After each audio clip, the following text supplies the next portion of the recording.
नमस्कार, म राजु थापा। सिधा प्रश्नमा यहाँलाई स्वागत छ। नेपालको राजनीति सधैँ सङ्क्रमणकालीन चरित्रबाट गुज्रिरहेको छ। अब त सङ्लिएला तब त ठिक होला भन्यो, झन्झन राजनीति धमिलिँदै गएको देखिएको अवस्था छ। यसो गर्यो भने त्यसो गर्यो भने ठिक होला भन्ठान्यो, आन्दोलन गर्यो, परिवर्तन गर्यो, अनि जनताका भागमा हात्ती आयो फुस्सा, यस्तो परिस्थिति जनताले सधैँ बिहोर्नु परेको अवस्था छ। तर सत्तामा पुग्नेहरूलाई सधैँ रजगजको अवस्था छ। हाम्रा नेताहरू भनौँ वा सत्तापेक्षीहरू, उहाँहरूलाई राजनीतिमा धमिलो भयो भने माछा मार्न सजिलो हुन्छ भन्ठानेर हो, अथवा त्यो क्षमता ल्याकत औकातका कारण हो, सङ्लो बनाउने कुराका निम्ति उहाँहरू आकर्षित भएको हामीले पाउँदैनौँ। सायद पारदर्शितामा अथवा सङ्लो राजनीतिमा सहजता महसुस नहुने हाम्रो विगत, वर्तमान र हाम्रो क्षमता र परिस्थितिले त्यस्तो पारेको पनि हुनसक्छ। हाम्रो यो धमिलो नियत र धमिलो नियति कहिले सफा होला त, कसरी सफा होला भन्ने एउटा गम्भीर प्रश्न हाम्रा बिचमा सधैँ रहने गरेको छ। यसको जवाफका निम्ति हामीले प्रश्न गर्छौँ र जवाफ खोज्ने क्रममा आज हामी डाक्टर प्रकाश चन्द्र लोहनी, जो राप्रपाका अध्यक्ष हुनुहुन्छ, उहाँसँग आएका छौँ। सिधा प्रश्न सुरु गरौँ। डाक्टर साहब, यहाँलाई स्वागत छ। धन्यवाद। डाक्टर साहब, नेपालको राजनीतिमा चाहिँ धमिलो पारिराख्ने र त्यसबाट सत्ताको लाभ लिने, माछा मार्ने एक खालको जीवीहरू अथवा प्रोफेसनलहरू, त्यस्ता मान्छेहरूलाई नेता भन्नुपर्ने बाध्यता छ, किनभने उनीहरूले निकास दिन सक्ने परिस्थिति छैन। त्यसकारण यो प्रतिकूल परिस्थिति बनाउनेहरूलाई नेता मान्ने भन्ने हाम्रो नियति यस्तै हो, यही हो। होइन, अब मौका चाहिँ नेपालको परिवर्तनको क्रममा नि विगत 70 वर्षदेखि त हामीले कति 5वटा कि 6वटा त संविधान पदम सञ्जुरको पालादेखि मौका चाहिँ आएको हो। त्यो मौकालाई चाहिँ प्रयोग गरेर चाहिँ नेपालको राजनीतिक व्यक्तित्वहरूले उहाँको नियत चाहिँ साफ भएको देखिएन। म तपाईँलाई उदाहरण दिन्छु। 46 सालपछि संवैधानिक राज संस्थासहितको संविधान आयो नि त, प्रधानमन्त्री, पावरफुल प्रधानमन्त्री। तर त्यो बेलामा जो आउनुभयो उहाँहरूले त्यो मौकालाई के को लागि म प्रधानमन्त्री भएको, जनताको लागि मैले कसरी चाहिँ प्रयोग गर्ने भन्ने कुरालाई उहाँहरूले वास्तवमा कहिले ध्यान दिनु भएन, चाँडै जानुभयो। त्यसपछि माओवादी आन्दोलन आइसकेर चाहिँ यत्रो तामझामका साथ चाहिँ हामीले संविधान बनायौँ।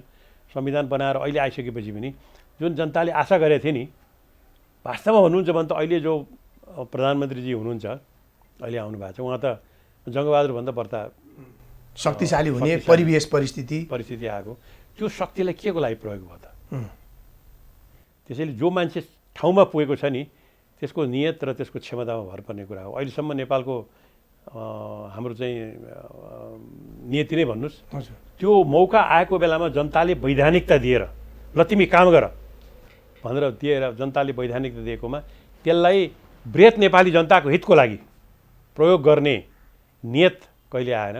त्यो प्रयोग गर्ने नियत नभएपछि क्षमता पनि आउँदैन। मूलत त्यसमा समस्या भनेको पात्र, प्रवृत्ति, संस्कार, नियति भनौँ, अब नियत हो। मूलत त्यहाँ समस्या छ। नियतै हो, एकदम हो। त्यहाँ अहिले अघिल्लो केही हप्ता मैले केही विश्लेषकहरूसँग पनि मैले यो प्रश्न उठाएको थिएँ कि हाम्रो वास्तवमा हामी पद्धतिलाई दोष दिन्छौँ, यो भएन त्यो भएन, सधैँ चेन्जका कुरा गर्छौँ, यो भयो भने ठिक हुन्छ, त्यो भयो भने ठिक हुन्छ भन्छौँ। पद्धतिलाई अथवा मान्छेलाई हटाउने कुरा अथवा पद्धति नै परिवर्तन गर्नुपर्छ भने सङ्घीयतामा जानुपर्छ, सङ्घीयता हटाउनुपर्छ, राजतन्त्र हटाउनुपर्छ, राजतन्त्र फेरि पुनर्स्थापना गर्नुपर्छ। यस्ता खालका कुराहरूमा बढ्दा हामीले जोड दियौँ, जबकि हाम्रो पात्रता र हाम्रो प्रवृत्तिमा चाहिँ मूल समस्या देखिन्छ। यो चाहिँ सही कुरा हो भने तपाईँले भने जस्तै पद्धतिको साथसाथै पात्र दुईवटा एकअर्कासित जोडिएका छन्। र हाम्रो जस्तो देशमा भर्खर प्रजातन्त्र सुरुवात गरेर भर्खर एउटा नयाँ नवचेतना भन्नुहोस् न सुरुवात भइरहेको ठाउँमा त्यो पद्धतिलाई संस्थाकरण गरेर लैजाने पात्रको नियत छ कि छैन, अत्यन्तै महत्त्वपूर्ण छ। जब पात्रको नियत कुनियत छ भनेर भन्दाखेरि भइरहेको पद्धतिमा पनि एउटा चलेर आएको पद्धतिमा पनि ठुलो सङ्कट आउँछ। त्यसको उदाहरण अमेरिकामा पात्र ट्रम्प हुनुहुन्थ्यो तर चाहिँ के भनेदेखि सिभिल वार पछि 1860 को सिभिल वार पछि आएको प्रजातन्त्र बलियो भनेको त्यो पद्धति गएर वास्तवमा चाहिँ त्यो पात्रको कारणले गर्दाखेरि झन्डै कोल्याप्स हुने परिस्थिति अथवा एकदम बदनाम हुने परिस्थिति त्यस्तै पात्र र पद्धतिको कुरामा म तपाईँलाई भन्छु भारतमा हेर्नुहोस् भारतमा जवाहरलाल नेहरू प्रधानमन्त्री हुनुभयो प्रधानमन्त्री हुँदाखेरि यो संसदीय व्यवस्थाको अनुभव त उहाँहरूलाई थिएन नि त तर जवाहरलाल नेहरू पात्रको हैसियतमा उहाँले त्यो पद्धतिलाई संस्थाकरण गर्न ठुलो भूमिका खेल्नुभयो र वास्तवमा इतिहासमा उहाँले त्यसको लागि सम्झन्छ किनभने त्यो संसदलाई महत्त्व दिने संसदका सदस्यहरूले भनेका कुरालाई महत्त्व दिने त्यो संसदीय व्यवस्था अन्तर्गतको संस्थागत संरचनालाई संस्थागत गर्ने कुरामा त्यसलाई बलियो गर्ने कुरामा त्यो पात्रको ठुलो योगदान भयो पात्र र पद्धतिको संयोग भनेको चाहिँ त्यो यसो हेर्दाखेरि लाग्छ देशैको भाग्यको कुराको पनि हो कि हामी कहाँ पद्धति हामीले परिवर्तन गऱ्यौँ टाइममा तर पात्र चाहिँ त्यो पद्धतिलाई उस्तै प्रवृत्तिका मान्छे त्यही पुरानै पात्र हामीले पुनरावृत्ति गऱ्यौँ तर त्यसो हुनुको पछाडिको कारण चाहिँ अल्टिमेटली हामीले राम्रा पात्रहरू उत्पादन गर्न सक्ने खालको संस्कार हाम्रो परिवेश हामी त्यसमा छैनौँ भनेर भन्ने कति मान्न सकिन्छ र होइन देशको पनि भाग्य हुन्छ कि जस्तो लाग्छ मलाई पात्र र पद्धतिको जब संयोजन हुन्छ त्यो संयोजन भनेको भाग्य हो त्यो संयोजन हेर्नुहोस् नेपालमा अहिलेसम्म नेपालको त्यो भाग्य आएको छैन किनभने पद्धति त नेपालमा आयो नि त 2046 सालमा राम्रो पद्धति आएको हो नि संवैधानिक राज संस्था सारा हुँदाखेरि तर त्यसले पात्रहरूले त्यसलाई ग्रहण गर्न सकेनन् र अहिलेकोमा पनि 2072 सालको संविधानमा पनि हाम्रो पार्टीको केही गम्भीर असहमतिहरू छ त्यति हुँदाहुँदै पनि एउटा नयाँ संविधान आयो त्यो नयाँ संविधानको मर्म जुन छ नि त्यसलाई संस्थागत गर्ने कुरामा त पात्रमा त त्यो क्षमता देखिएन त्यो नियत पनि देखिएन त्यसले गर्दाखेरि अहिले यो संस्था नै यो पद्धति नै अब परिवर्तन गर्नुपर्ने हो कि अथवा यसमा के गल्ती हो भन्ने कुरा मान्छेको मनमा आउन थाल्यो नि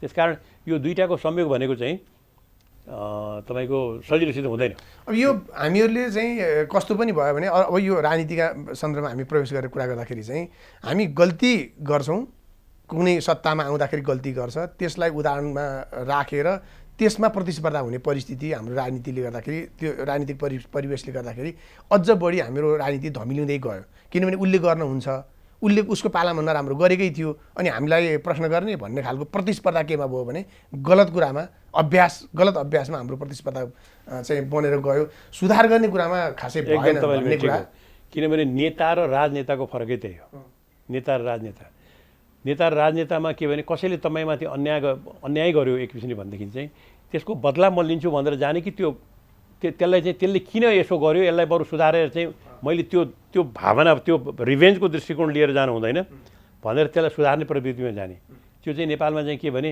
हिजो यसले फलानुले गरेको थियो बेइमानी गरेको थियो हिजो यिनीहरूले मोज गरेको थियो अब मोज गर्ने पालो त हाम्रो भन्ने खालको जुन मनस्थिति छ नि त्यो चाहिँ तपाईँको चाहिँ के भने कि सामान्य नेता सामान्य मान्छेमा हुने सामान्य सत्तामा एक्सिडेन्टली आएका मान्छेमा हुने प्रवृत्ति हो राजनेताले के गर्छ भनेदेखि चाहिँ हिजो त्यसले गरेको थियो भने त्यसले गल्ती गर्यो भनेर मैले त्यो गल्ती गर्नु हुँदैन नयाँ संस्कारका निम्ति योगदान दिन्छ नयाँ यो पद्धतिलाई बसाउनको लागि त मैले त्यसको अनुकरण गरेको त होइन नि म त्यसको चेला त होइन म त्यसको किन चेला हुने म आफ्नो तपाईँको राजमार्ग बनाउँछु जुन यो संस्थागत संरचनालाई संस्थागत गर्ने यसका मूल्य मान्यतालाई संस्थागत गर्ने राजमार्गमा म हिँड्छु भन्ने जुन किसिमको चेतना र त्यो अनुसारको क्रियाकलाप जन हुन थाल्छ त्यो बेलामा त्यो नेता राजनेता हुन्छ ठिक छ डाक्टर साहब अब तपाईँको पार्टीका सम्बन्धमा कुरा गर्दाखेरि तपाईँहरू एउटा अलिक अप्ठ्यारो राजनीतिक पृष्ठभूमिबाट बहुदलीय प्रतिस्पर्धामा अहिले बसिराख्नु भएको अवस्था छ तपाईँहरूले अब अरू पार्टीहरूमा पनि त्यस्तो अभ्यास देखियो नेकपामा 2वटा अध्यक्ष राजपामा त त्योभन्दा अगाडि त 5वटा अध्यक्ष अहिले नै 2-3टा अध्यक्ष भएको अवस्था छ तपाईँहरूकोमा पनि 3वटा अध्यक्ष तपाईँहरू अहिले अभ्यासमा हुनुहुन्छ त्यो कति सहज कति अनुकूल तपाईँहरूले त्यो अनुभव मैले तपाईँलाई ढाँट्या हुन्छ यदि सहज छ भनेर भन्यो भने सहज छैन अघि तर के छ भनेर भन्दा परिस्थितिमा तपाईँको चाहिँ काम गर्दाखेरि चाहिँ तनाव पनि आउँछ होइन घरमै तपाईँको तनाव हुन्छ छोराको भविष्य तनाव हुन्छ अथवा चाहिँ परिवारको अनिश्चित तनाव हुन्छ त्यो तनावलाई ह्यान्डल गर्ने 2टा तरिका छ तपाईँको एउटा त्यो तनावलाई सृजनात्मक रूपमा त्यसलाई रूपान्तरण गर्न सक्नुहुन्छ अघि कि तनाव नभइकन फेरि परिवर्तन आउँदैन है ठिक हो एउटा कुरा पेन विदाउट होइन तपाईँ पढ्नुहुन्छ तपाईँलाई तनाव भएर तपाईँ राम्रोसित पढ्नु हो भने फर्स्ट डिभिजन आउँछ तपाईँको के छ मतलब छैन भनेर भन्नुहुन्छ भनेदेखि तनाव लिनुहुन्न भनेर भन्दाखेरि चाहिँ तपाईँ राम्रो भए पनि खेल खान्छ नि त्यसैले तनाव आउँछ भने त्यो तनावलाई सृजनात्मक रूपमा जुन आफ्नो लक्ष्य राख्नु भएको छ, जुन आफ्नो पार्टीको लागि राख्नु भएको छ, देशको लागि राख्नु भएको छ, त्यसको परिधिभित्र रहेर त्यसलाई सृजनात्मक रूपमा रूपान्तरण गर्न सक्ने तनाव चाहिँ त्यो सकारात्मक तनाव हो, सृजनात्मक तनाव, कन्स्ट्रक्टिभ टेन्सन भन्छु म, क्रिएटिभ टेन्सन होइन। त तनाव भएर चाहिँ सिद्ध्याउँछु भनेर जाने ध्वंसात्मक तनाव हो त्यो। नेपालमा अहिले मैले देखेको धेरै के भने ध्वंसात्मक तनाव छ। तर हाम्रो पार्टीमा हामीले एउटा चाहिँ प्रयास चाहिँ के गरिरहेछौँ भने ठिक छ 3 जना अध्यक्ष होला अथवा चाहिँ अरू पदाधिकारी होलान्, सबै होलान्, कुरा त सबैको सबैसित मिल्दैन नि त। त्यो मिलेन भनेर भन्दैमा म तँलाई चाहिँ निस्तेज गर्छु, म तँलाई चाहिँ निमिट्यान्न पार्छु भनेर जाने प्रवृत्ति यदि आयो भने त्यो ध्वंसात्मक तनाव। तपाईँहरू एकपटक मिल्नुभयो, फेरि फुट्नुभयो, अहिले मिलेको अवस्था छ, अब चाहिँ त्यस्तो विगत जस्तो तनाव जे छ त्यसलाई चाहिँ सृजनात्मक रूपमा यो पार्टीलाई बनाएर हामी भोलि रहौँ या नरहौँ, हामीले चाहिँ यो पार्टीलाई बनाएर वास्तवमा नेपालमा एउटा राष्ट्रवादी प्रजातान्त्रिक र इमान्दार पार्टीको रूपमा नेपालको माटोलाई माया गर्ने, नेपाली जनतालाई माया गर्ने, कसैसित लम्पसारवाद नहुने, कसैसित लम्पसार नहुने, नेपालको राष्ट्रिय हितलाई हेरेर टाउको ठाडो गरेर सबैसित कुरा गर्न सक्ने एउटा पार्टीको रूपमा यसलाई सिर्जना गरेर जाउँ भन्ने हाम्रो प्रयास छ। अहिले त्यो सदिक्षा छ। अब तपाईँहरूको त्यो सदिक्षा हुँदाहुँदै पनि तपाईँले अलिकति इमान्दारपूर्वक भन्नुभयो कि अप्ठ्यारा त डेफिनेटली त्यहाँ छ, अप्ठ्याराहरू हुन्छ, किन हुँदैन। मान्छेहरूलाई के लागिरहेछ भने तपाईँहरूको 3 जना अध्यक्षमध्ये 2 जना अध्यक्षहरू विशेष गरेर डाक्टर प्रकाश चन्द्र लोहनी र पशुपति शमशेर राणाहरू चाहिँ कमल थापाको छायामा पर्ने परिस्थिति बन्यो, छायामा पर्न बाध्य हुनुभयो, त्यो अवस्था छ भन्ने मान्छेहरूलाई लागिराखेको छ। त्यो कति सत्य हो? होइन, मान्छेले के भन्छन् त्यो त त्यतापट्टि लाग्नु हुँदैन कि। हाम्रो सम्बन्ध राम्रो छ, कतिपय कुरामा चाहिँ हामी छलफल खुला रूपमा गरेका पनि छौँ, कतिपय कुरा चित्त नबुझेको कुरा पनि आफ्नो आफ्नो तरिकाले भनेका छौँ। त्यसैले हाम्रो सम्बन्ध राम्रो छ।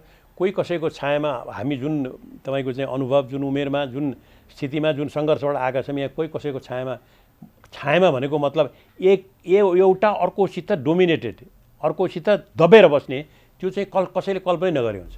तर वैचारिक कुरामा नेतृत्व गर्ने सन्दर्भमा पब्लिकमा चाहिँ तपाईँहरू अलिकति पछाडि परेको, कमल थापाजीले अलि बढी नेतृत्व गरेको, तपाईँहरू वैचारिक कुरामा लत्रिनु परेको त परिस्थिति होइन नि। होइन, वैचारिक कुरामा हाम्रो सबैको समानता छ।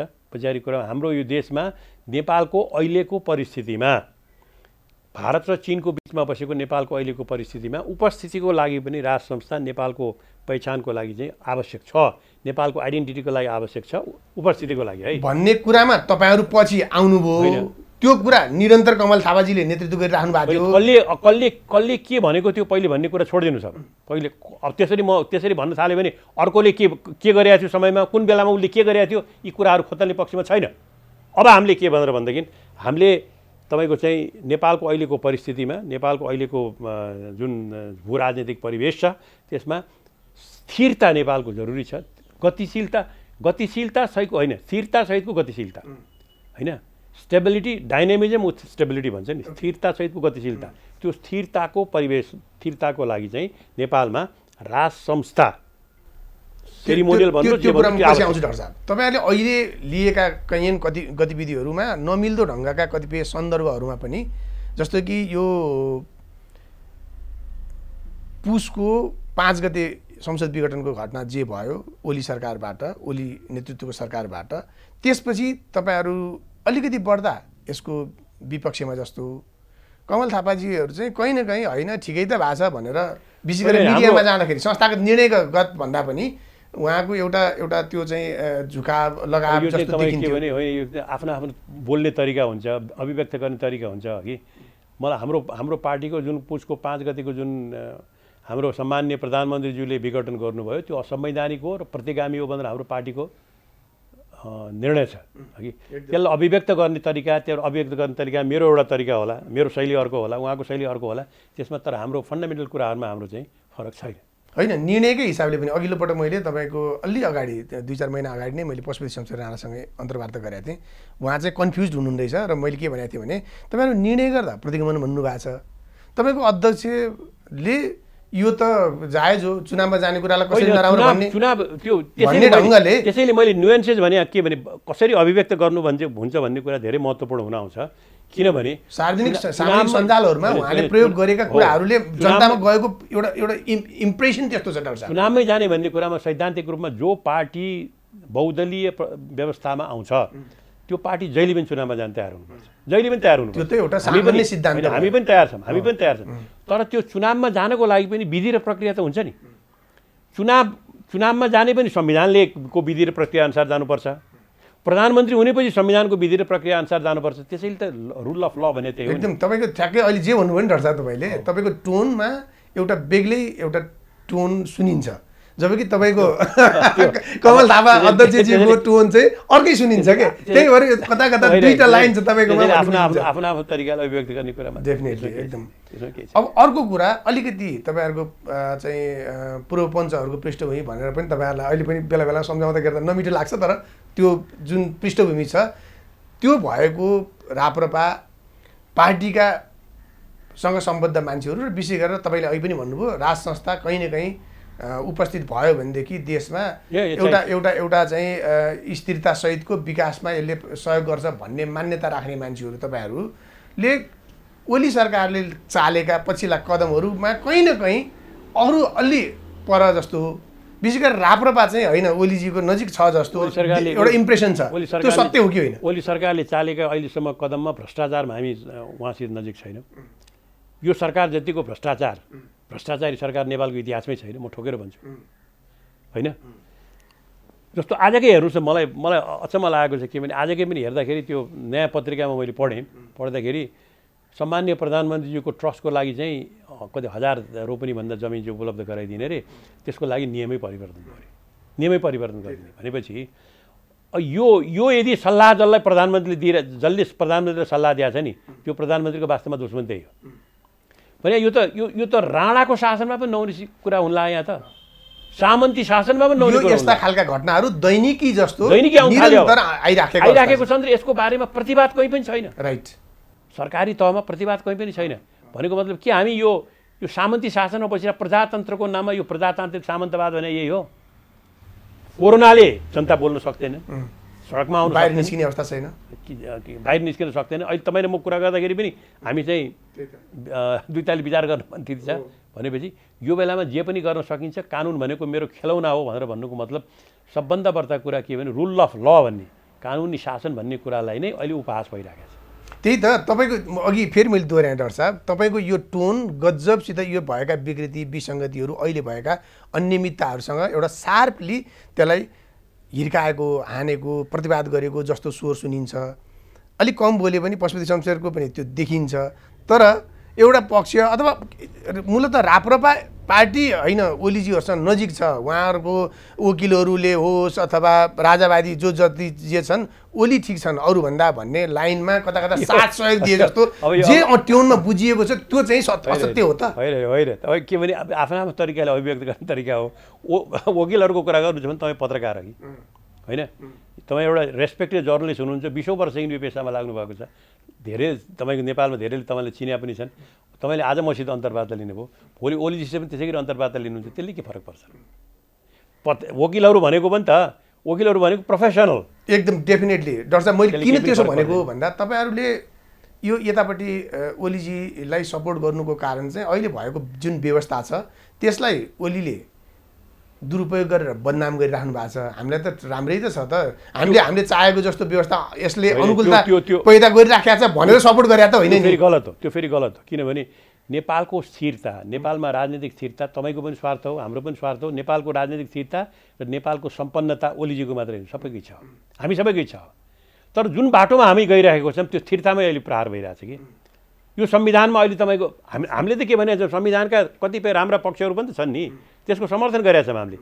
तर हामीले 2-4वटा कुरामा जस्तो नेपालको पहिचान सनातन धर्म राष्ट्रको रूपमा धर्मनिरपेक्षताको नाउँमा नेपालको संस्कृतिमा जुन प्रहार भएको छ अहिले विश्व यो पश्चिमा मुलुकहरूको प्रेसरमा नेपालको संस्कृतिमा जुन प्रहार भएको छ त्यो प्रहारलाई आँखा चिम्लेर स्वागत गर्ने जुन खालको प्रवृत्ति छ अहिले सरकारको, त्यसको विरोधमा छौँ। त्यसैले हामी भन्छौँ नेपालको पहिचान वैदिक सनातन यो धर्मसापेक्ष राष्ट्रको रूपमा हुनुपर्छ। अहिले तपाईँहरूको पार्टीमा चाहिँ डाक्टर साहब तपाईँहरूले र पशुपति शमशेरहरूले अब यो परिस्थिति प्रतिकूल नै भयो, एउटा पार्टी नबनाइ नहुने परिस्थिति छ। धेरै कमल थापाकै नेतृत्वमा हामीहरू चाहिँ चल्ने बस्ने अवस्था नभए तापनि अब परिवेश परिस्थिति परिबन्ध यस्तो प्रतिकूल भएको अवस्थामा अब हामीहरू चाहिँ त्यहाँ बस्नै पर्ने बाध्यता छ, परिस्थिति त्यस्तो छ भन्ने र तपाईँहरू कता कता अहिले एक ठाउँमा भए जस्तो हुनुपर्ने बाध्यात्मक परिस्थिति जस्तो, तर तपाईँहरूलाई अनुकूलता छैन, तपाईँहरू जतिको अनुभवी पढेलेखा सबै हिसाबले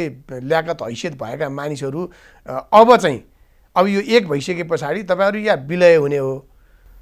तपाईँहरू भोलि गएर ल्याकत र हैसियत भएको मान्छे विलय हुँदैन।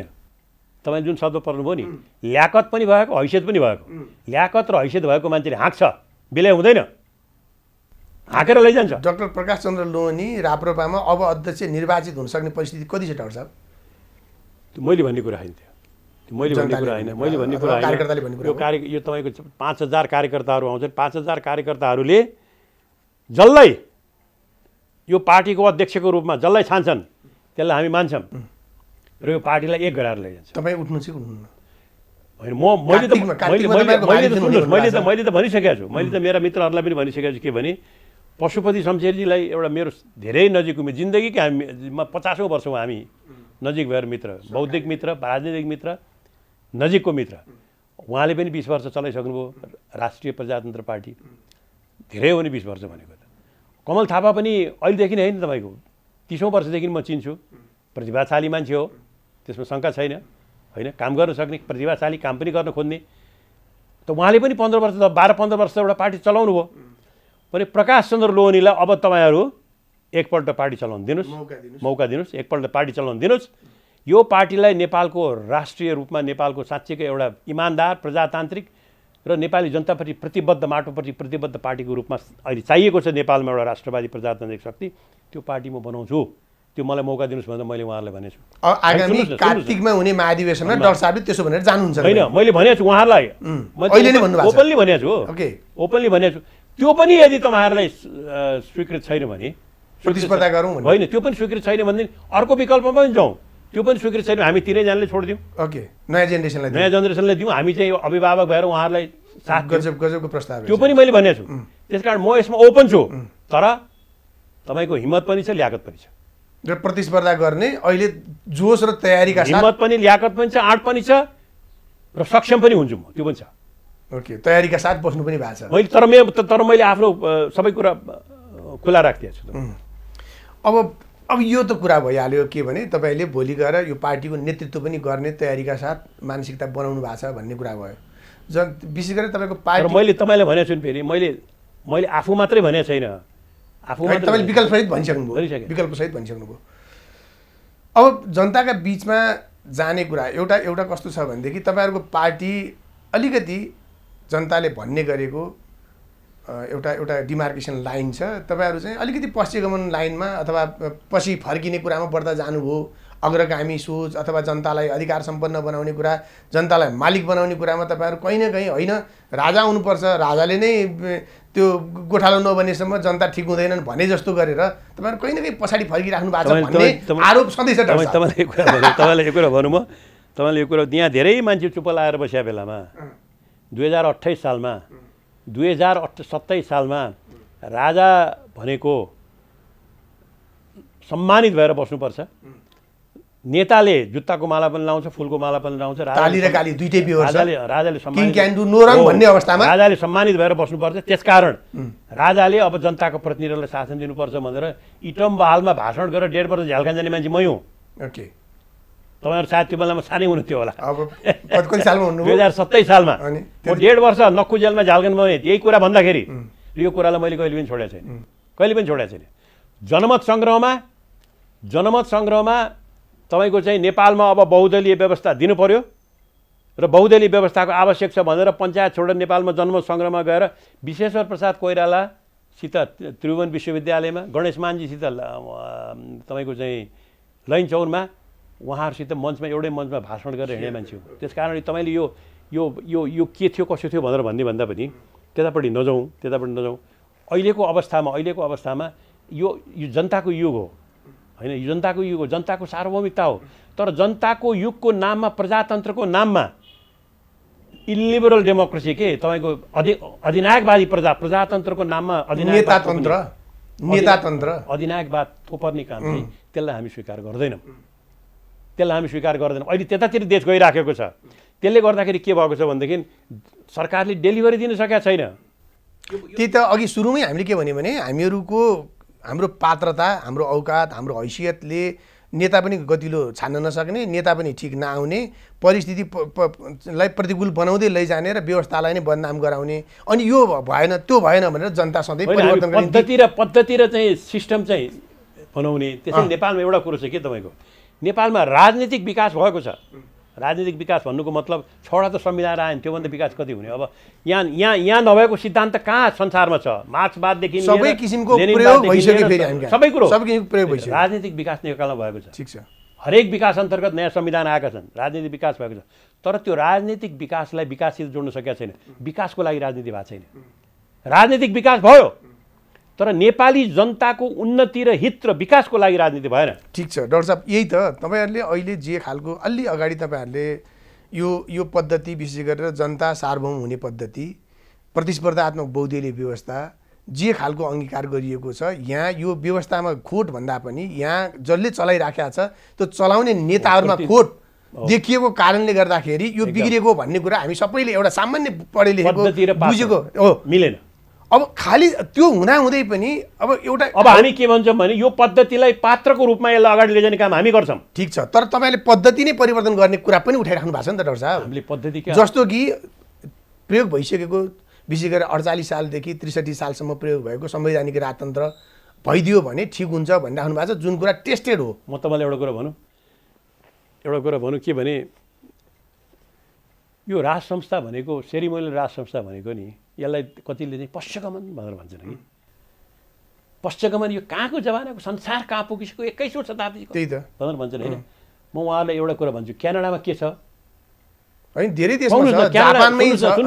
क्यानाडामा के छ? क्यानाडामा त बेलायतको रानीलाई चाहिँ हेड अफ स्टेट मानेको छ। अस्ट्रेलियामा छ, सबै ठाउँमा छ नि त। ती सबै पश्चगमन भए। आफ्नो देशको सन्दर्भ, तपाईँको देशको सन्दर्भमा हेरेर तपाईँले गर्नु, तपाईँको जिउको साइज हेरेर तपाईँ लुगा ठिक हो कटाउनुहोस् भनेको मतलब नेपालको अहिलेको परिवेशमा नेपालको भारत एकातिर तपाईँको भारत, एकातिर चीन, दुईटा एक किसिमको सङ्घर्ष गर्ने देशहरू, त्यस्तो बेलामा नेपालको पहिचान राख्न र नेपाली जनता हिमाल, पहाड, मधेस, तराई एउटा भावात्मक एकता गर्नको लागि नेपालमा राज संस्थाको भूमिका हुनसक्छ भन्ने कुरा त अहिलेदेखि यसलाई तपाईँ पश्चगमन भन्नुहुन्छ। वास्तवमा अहिलेको अवस्थामा यो अग्रगमन हो। ठिक छ, तपाईँले भनिरहँदा डाक्टर साहब यो त प्रयोग भयो नि त। झन्डै तपाईँ 48 सालदेखि 63 सालसम्म त्यो प्रयोग गरेर हामी असफल भयौँ। हामीले सबै किसिमका पद्धति प्रक्रियाहरू हामीले अभ्यास गरिसक्यौँ। त्यो एक हिसाबले भन्दा नेपालमा के पनि भनियो भने नेपालमा राजा जब उपस्थित हुन्छ त्यो सेरिमोनियल बन्नै सक्दैन। यदि समस्याको तपाईँ कुरा गर्नुहुन्छ भने समस्या समाधान गर्न नसक्ने राजा लिएर आएर अनि त्यो राजा ल्याउनुको के मतलब पनि छैन। राजा ल्याउने भनेको सेरिमोनियल हो। त्यही त राजा ल्याउने भनेकै सेरिमोनियल एउटा मोरल फोर्स, लिगल फोर्स होइन। त्यो मोरल भनेर राख्नुहुन्छ तपाईँ, फेरि त्यो कहीँ न कहीँ आएर एक्टिभ फोर्स बनिदिन्छ।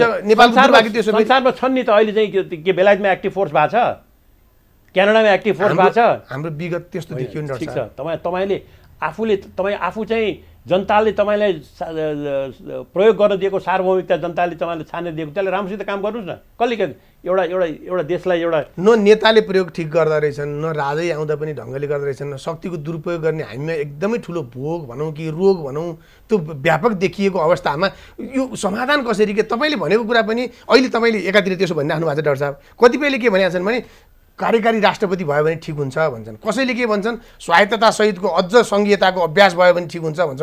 जनतामा त एउटा अन्योलता बढेर गएको अवस्था छ नि त। हाम्रो पर्सपेक्टिभ के छ भने नेपालको क्यानाडामा भन्नुहोस् न तपाईँले किन बेलायतको रानीलाई मानेको त? हेऱ्यो भने क्यानाडामा अमेरिकन जस्तै छन्, मान्छेको अनुहार पनि गोराहरू नै हुन्, धर्म पनि एउटै हो, इकोनोमी हेऱ्यो भने झन्डै एउटै छ, बोर्डर पनि ओपन जस्तो छ क्यानाडा र अमेरिकाको बोर्डर। त्यति गर्दाखेरि पनि त्यो राष्ट्रपति राख्न सक्दैन त, किनभने एउटा आफ्नो पहिचान छुट्टै छ है क्यानाडा। त्यहाँ अप्रिय खालको अभ्यास भएन नि त डाक्टर साहब। सुन्नुहोस् न, हामी कहाँ त त्यो विगत छ नि, छुट्टै छ भनेर देखाउनको लागि पनि राखियो। त्यसकारण यो यथार्थतालाई बुझेर अब हामीले राख्दाखेरि चाहिँ यो कुरालाई सुनिश्चित गरेर एउटा सेरिमोनियल राष्ट्रपतिको राजालाई राख्दाखेरि चाहिँ नेपालको हित हुन्छ, नेपालको अहिलेको अवस्थामा त्यो जायज छ भन्ने चाहिँ त्यो चिन्तनलाई पक्षगामी भन्ने पक्षमा छैन, त्यो चिन्तन अग्रगमन हो।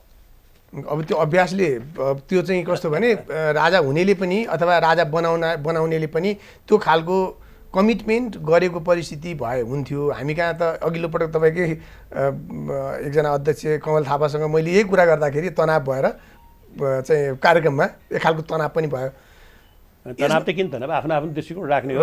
तपाईँले जसरी सोध्नु भएको छ म त्यसको तपाईँको प्रशंसै गर्छु, किनभने सोध्नै पर्छ तपाईँहरूले। ठिक हो, किनभने जनताका विचारका कसीमा तपाईँहरू खरो उत्रिएपछि मात्रै जनताको नेता हुने हैसियत तपाईँले प्राप्त गर्ने कुरा। मैले भनेको कुरो नै सबै कुरो ठिक छ भनेर मैले भन्न थालेँ भने त फेरि म पनि त्यो नार्सिसिजम भन्छ नि तपाईँको, आफूभन्दा कोही पनि अरू होइन भन्ने म स्थितिमा पुग्यो भने त्यो एउटा समस्या हुन्छ, मनोवैज्ञानिक समस्या। हामी नेतामा पनि खालको प्रवृत्तिगत रूपमा हामीमा कहीँ न कहीँ कमजोरी देखियो डाक्टर साहब।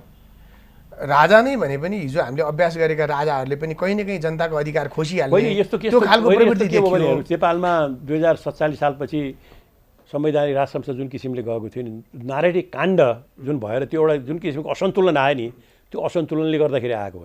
हेर्नुहोस्, नारडी काण्ड तपाईँले त्यो फ्याक्टरलाई बिर्सिन सकिँदैन कि यो त अनहोनी घटना भयो नि त। त्यो कुराको रियलाइजेसन अब पूर्व राजा ज्ञानेन्द्रमा अथवा भोलि गएर सेरिमोनियल राजा बन्छु भन्ने पात्रहरूमा त्यो भएको छ भन्ने तपाईँलाई लाग्छ? अनहोनी घटना भयो, अनहोनी घटनाले स्थिति आयो भनेर भनेदेखि अबको अहिलेको परिस्थितिमा तपाईँको सेरिमोनियल नेपालमा हुने सेरिमोनियल राजाले सेरिमोनियल भन्दा बढ्ता केही गर्छ भने म कल्पनै गर्न सक्दिनँ। हेर्नुहोस्, कल्पनै गर्न सक्दिनँ, किनभने पहिले हाम्रो नेताले त गर्न थाले। ओलीजी त अब यो वाइमर संविधान प्रयोग गरेर उहाँ हिटलर उत्पादन भए जस्तो हुन थाल्यो भन्ने मान्छेहरूमा चर्चा छ, डर छ।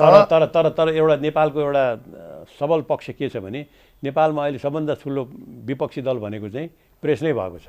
त्यसमा प्रेस भएको छ र प्रेसले त्यसलाई रोकेको छ नि त, दबाउन त दिएको छैन नि त। त्यो पनि सबल पक्ष छ, तपाईँको राम्रो पक्ष छ, त्यसलाई बिर्सनु हुँदैन। भोलि गएर प्रेसको त्यो त अङ्कुश गर्ने कुरा डेमोक्रेसीमा त अङ्कुश लगाउने खालका परिस्थिति कहीँ देखिए भने कोसिस गरेको थियो, सकेन नि त। त्यही त, किन जनताले मान्दैन त्यो। अब जनताले मान्दैनन्, जनतालाई डेलिभरी केही पनि गर्न नसक्ने अनि आफूले आफ्नो सरकार भन्नुहोस् न, म एउटा व्यक्तिलाई पनि भन्दिनँ, सरकारले गरेका नालायकीहरूलाई चाहिँ नालायक भनेर भन्दाखेरि त्यसलाई चाहिँ बन्द गर्न खोज्नेलाई त्यो पिपलले यो 21औं शताब्दीमा पिपलले मान्दैन, नेपालमा मान्दैन। नेपाली जनताको त्यो चेतना आइसकेको छ। त्यति चेतना आएको जनतालाई विश्वास गरेर उसैको नेतृत्व, उसैको सार्वभौमिक हैसियत, उसैले चयन गरेको राष्ट्र प्रमुख बनाउँदाखेरि त्यसलाई अन्यथा किन मानिरहनु भएको? देखिहाल्नु भएको राष्ट्र प्रमुखको पनि त, राष्ट्र प्रमुख कसको राष्ट्रको प्रमुख? नेकपाको राष्ट्र प्रमुख, नेकपाको पनि राष्ट्र प्रमुख एउटा गुटको राष्ट्र प्रमुख रूपमा आइरहेको छ। उहाँले एउटा व्यक्तिले बिगारेको परिस्थिति हो। ट्रम्पले जसरी भन्नुभयो डाक्टर साहबले अघि तपाईँले, विद्यादेवी भण्डारीले उहाँको व्यक्तिगत पात्रता, उहाँको व्यक्तिगत विगत, व्यक्तिगत सम्बन्धका कारणले गर्दा त्यस्तो त्यही तर्क म लाउँछु तपाईँलाई। 2000 त्यो तपाईँको नारायणी काण्डपछि जुन किसिमको एउटा स्थिति आयो, त्यो स्थितिको परिवेशमा अब त्यसलाई आउँछ भनेर तपाईँले कल्पनै नगर्नुहोस् न। होइन, त्यो संविधानमा राख्नुहोस् न व्यवस्था। त्यो बाघले रगत खान एकपटक पल्किएपछि फेरि पायो भने खाइहाल्छ भन्ने डर त त्यो यहाँ छैन तपाईँको अहिले गणतन्त्रमा। यहाँ त के हुनु बाँकी छ? जनताका छोराछोरी त राष्ट्रपति भइसकेपछि त्यस्तो खालको हैसियत ल्याएको देखाउँछन्, त्यस्तो खालको प्रवृत्ति देखाउँछन्। जनताका राजाबाट आएकाहरूले नेपालमा 2046 सालमा जनआन्दोलन हुँदा विदेशीहरूकै प्रभाव थियो, त्यहाँ पनि हामीलाई थाहा छ। जनआन्दोलन हुँदा त्यो बेलामा नेपाली जनतासित सम्झौता गर्छु भने कसले गर्यो?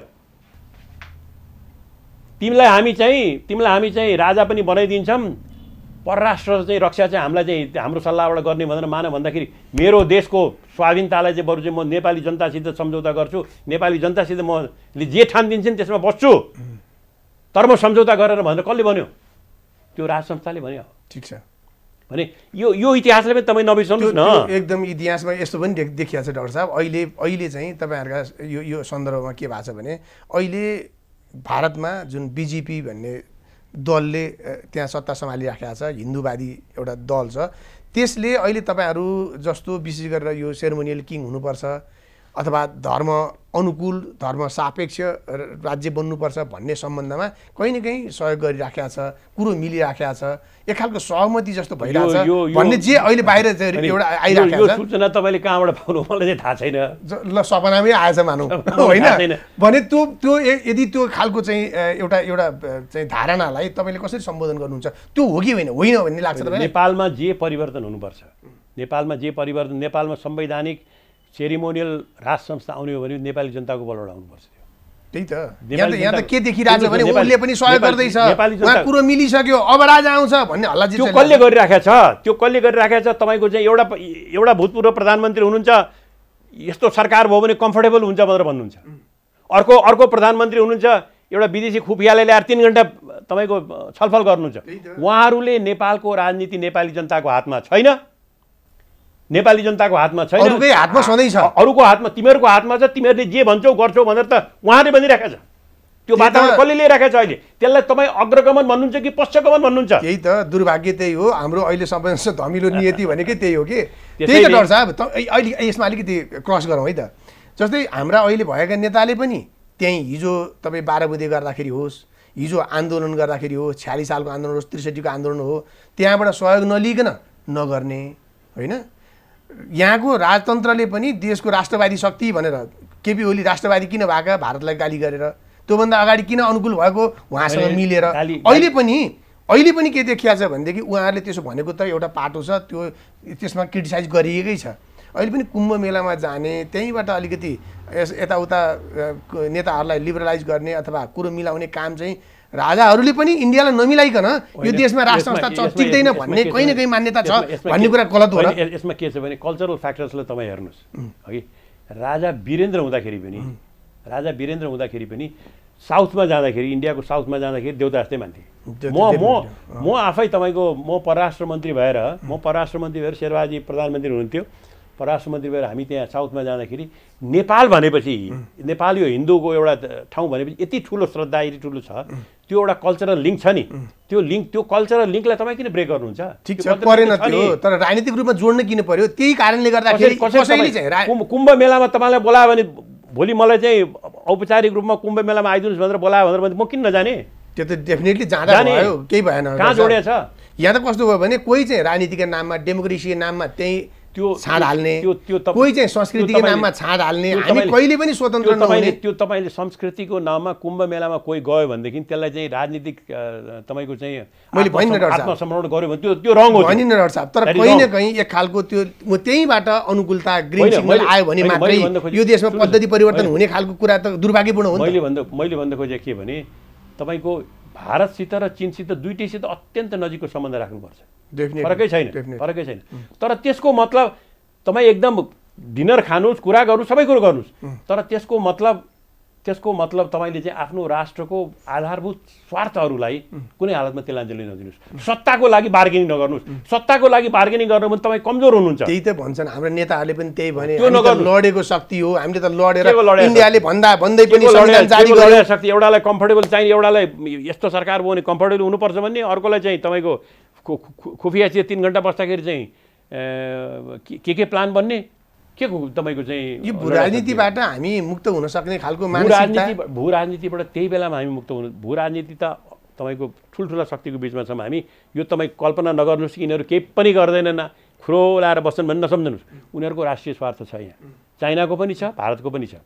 त्यो राष्ट्रिय स्वार्थलाई बुझेर तिमीहरूको राष्ट्रिय स्वार्थको हामी सम्मान गर्छौँ, तर नेपालको स्वतन्त्रता र सार्वभौमिकताको परिधिभित्र रहेर तिमीहरूको राष्ट्रिय स्वार्थलाई सम्मान गर्छौँ र त्यो तिमीहरूको स्वार्थहरूलाई यहाँ चाहिँ चाइनाको अथवा हिन्दुस्तानको एक अर्कासित जुन्ने अथवा नोक्सान हुने काम नगराउने शक्तिशाली राज्य चाहिँ नेपाल छ, नेपालका राजनीतिकहरू छन् भन्ने त्यो एकता नेपालीहरूमा चाहिँ नहुने जालसम्म हामी यस्तै तपाईँको पेन्डुलममा सुलट गरिरहेको। डेफिनेटली मूल कुरा जनतामा चेतनाको कुरा र जनता नै सक्षम भए नभएसम्मको विश्वास लिएर जनतामा तपाईँ बलियो छ यो सरकार भन्ने कुराको अनुभूति। एकताली चुनाव जितेर 4 वर्षपछि आएर मात्रै हुँदैन। हेर्नुहोस् त अहिले हरेक महिना दिनमा चाहिँ अमेरिकामा होस् अरू ठाउँमा होस् कति % चाहिँ मेरो चाहिँ समर्थन चाहिँ हेरिरहेको हुन्छ नि त। भने जनतामा यो सरकार बलियो छ, यो नेता बलियो छ, यो चाहिँ यिनीहरूले भनेको कुरा चाहिँ हामीले माने हुन्छ, यिनीहरूलाई विश्वास गरे हुन्छ। यिनीहरूले भनेको कुरामा बेइमानी गर्दैनन्। एउटा कुरा आज र भोलि कुरा अर्को कुरा गर्ने होइनन्। ठिक हो। यो कुरोलाई तपाईँले जब स्थापना गर्न सक्नुहुन्छ नि त्यो बेलामा राष्ट्र बलियो हुन्छ, देश बलियो हुन्छ। त्यो दिशामा हामी डाक्टर साहब अब अन्तिममा एउटा क्रिटिकल क्वेसन गरेर मैले तपाईँलाई सक्ने चाहन्छु कि यो 21औं शताब्दी भन्छौँ हामी जनता मालिक पनि भन्छौँ। जनता सबै कुराले प्रिभेल गर्नुपर्छ, जनताको प्रभुत्व, जनताको सार्वभौमिकता सबै कुरा स्वीकार्नुपर्छ पनि भन्छौँ। यो हुँदाहुँदै पनि हामी मेरिटको कुरा भन्दा पनि मेरिट भन्छौँ नि हामी, मेरिट गुणवत्तालाई अगाडि ल्याउने भन्दा पनि कहीँ न कहीँ केही कुराको आड, धर्म, जात, क्षेत्र अथवा चाहिँ कुनै पद्धति के भनेर हामी राजनीति गरिराखेका छौँ र मूलतः पारदर्शिता र जवाफदेहिताबाट मुक्त हुने प्रयास प्राय हामीले गरेको देखिन्छ। हाम्रो नेपाली राजनीतिमा त्यो देखिएको अवस्था छ। अब कसरी तपाईँ गुणवत्तालाई अझ अगाडि ल्याउने र यी कुराहरू विशेष गरेर यो आड लाग्ने कुरा, यो डेमोक्रेसीको सिरानी हाल्ने कुरा कम कसरी होला? डेमोक्रेसीको कुरा के भने चुनाव लड्ने मान्छेको, सत्तामा जान्छु भन्ने मान्छेको कसरी हुन्छ, म चाहिँ के भनेर म चाहिँ भोट ल्याउँ भन्ने हुन्छ होइन, भोट ल्याउँ भन्ने हुन्छ नि। त्यसैले त्यो कम्प्लिटली त्यो तपाईँको त्यसको कल्चरल कन्टेक्स्ट, सांस्कृतिक परिवेश, जातीय परिवेश इत्यादि सबैलाई छोडेर मात्रै पनि कसैले जान्दैन। तर त्यो कुन सीमासम्म जान्छ र व्रता गर्न लाग्यो भनेदेखि के गर्ने भन्ने कुरा त्यसको कानुनले निर्णय गर्छ, त्यो अरू प्रतिस्पर्धीहरूले पनि निर्णय गर्छन्। यो प्रतिस्पर्धाको खेल हो, बुझ्नु भएन? तपाईँले भोलि व्रता कसैले धर्म मात्रै भन्दा त्यसै मजाले यो भएन भने त अहिले तपाईँले प्रश्नहरू सोध्नुभयो नि त। हामीले धर्म मात्रै भनेको छैन, पहिचान मात्रै भनेको छौँ हामीले। अथवा त कसैले जातीय कुरा ल्याउनु थाल्यो भनेदेखि खबरदार, यो राष्ट्रलाई जातीयताको नाममा ल्याएर राष्ट्रलाई विखण्डन गर्न पाइँदैन भनेर यी प्रजातन्त्रमा आवाज निस्कन्छ नि त। यो प्रजातन्त्रको सुन्दरता भनेको यो तपाईँको चाहिँ यो मन्थन, ठिक छ, यो मन्थनलाई रोक्ने चाहिँ पाइँदैन। यो मन्थनमा चाहिँ हामी सबै लाग्नुपर्छ। अन्त्यमा डाक्टर साहब अब एकदमै छोटो एउटा समरी गर्दाखेरि हामीहरूको अब जे होस्, हामीले जे कुरा गरे पनि हामीहरूको औकात चाहिँ गतिलो भोग्ने नियति भएको औकात चाहिँ देखिरहेको छैन। यो परिस्थितिमा अबको दिनमा, अबको राजनीतिमा यसरी अगाडि जाला ठिक होला, यसो गर्दा ठिक होला भनेर एउटा सन्देशमूलक ढङ्गले छोटो चाहिँ कमेन्ट गर्नु पऱ्यो भने, समरी भन्नु पऱ्यो भने के भन्नुहुन्छ? नेपालमा हेर्नुहोस्, दुईवटा कुरा। एउटा पद्धति अनुसार चल्छु भन्ने नियत राख्ने प्रधानमन्त्री हुनु पर्यो। त्यस्तो खालको नेता जन्माउनु पर्यो, जनताले त्यो निस्कनु पर्यो। अब हाम्रो जेनेरेसनबाट अरू जेनेरेसनबाट निस्कनु पर्यो। त्यो अरू कसैले बाहिरबाट ल्याएर हुँदैन, नेपालबाटै निस्कनु पर्छ। पद्धति अनुसारको पद्धतिले जे भन्छ त्यो अनुसारको नियत राखेर जान्छु, त्यसको मर्मलाई चाहिँ बोकेर जान्छु भन्ने नेता आउनु पर्यो। त्यो नेता बाहिरबाट आउँदैन, मन्थनै गरेर आउँछ, यसै वाद विवादबाटै आउँछ। ल्याउन सकेन ल्याउन सकेन र अथवा प्रजातन्त्रको नाममा अनुदार प्रजातन्त्र, एउटा अथोरिटेरियन र जसरी भए पनि आज जस्तो नयाँ पत्रिकामा निस्केको छ नि, यस्ता खालका कुराले देशमा व्यापकता पाउन थाल्यो भने देश अराजकतातिर जान्छ। हस्, कार्यक्रममा समय दिनुभयो डाक्टर साहब, यहाँलाई धेरै धेरै धन्यवाद। दर्शकबिन, आजको सिधा प्रश्न यति नै। खबरभित्रको खबरका निम्ति हेर्दै गर्नुहोला एभ न्युज खबर। नमस्कार।